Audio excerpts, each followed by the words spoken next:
Dinas Komunikasi Informatika One Statistik Banjarmasin menggelar sosialisasi hasil pengukuran kesiapan digital, One Workshop Transformasi Digital, serta kegiatan pendampingan transformasi digital yang bertujuan untuk mengetahui sejauh mana perkembangan digitalisasi di lingkungan pemerintah kota di Hotel Ratan Inn, Jalan Ayani Pal 5,5 Banjarmasin, tengah hari Senin 5 September 2022. Dinas Komunikasi Informatika One Statistik Banjarmasin menggelar sosialisasi hasil pengukuran kesiapan digital, One Workshop Transformasi Digital, serta kegiatan pendampingan transformasi digital yang dihadiri sejumlah SKPD di lingkungan pemerintah kota Banjarmasin di Hotel Ratan Inn, Jalan Ayani, Pal 5,5 Banjarmasin, tengah hari Senin 5 September 2022. Wali Kota Banjarmasin Ibnu Sina, Wetokuni Prima TV memedahkan tujuan dilaksanakannya kegiatan workshop ini untuk mengetahui sejauh mana perkembangan digitalisasi di lingkungan pemerintah kota. Menurut Ibnu Sina, dari aspek digitalisasi, Banjarmasin masuk dalam penilaian yang cukup rendah dibandingkan kota lainnya di Indonesia, sehingga kedepannya akan melakukan pembenahan terkait peningkatan digitalisasi ini, baik dari segi peningkatan smart city, pemanfaatan data maupun aplikasi lainnya yang bisa dijadikan sebagai sarana untuk mengambil kebijakan.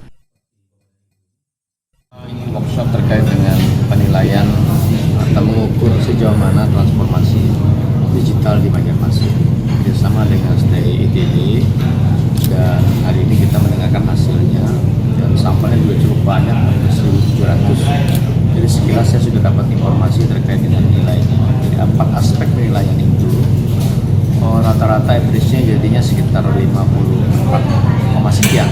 Itu berada pada level pertengahan, level 3 dari 5 level yang ada. Jadi memang harus kerja keras transformasi digital di pemerintah kota. Kesiapan yang harus kita benahi sama-sama itu SDM. Itu nilai SDM itu yang paling rendah.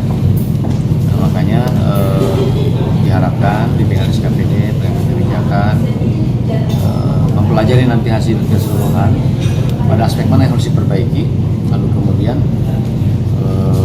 dari terkait dengan apakah nanti di smart people-nya perlu diperkuat, kalau smart gov-nya mungkin sudah lumayan banyak aplikasi, tapi tidak apa-apa, kita startnya dari sini. Sehingga apa yang harus kita perbaiki, kemudian dalam setahun 2 tahun ini kita harus benahi betul terkait dengan di internal kita dulu, sampai nanti salah satu yang kita lakukan adalah dengan workshop ini. Ibnu Sina menghimbau peningkatan digitalisasi di Banjarmasin harus terus dilakukan dengan saling bersinergi untuk mencapai sistem pemerintahan yang berbasis elektronik.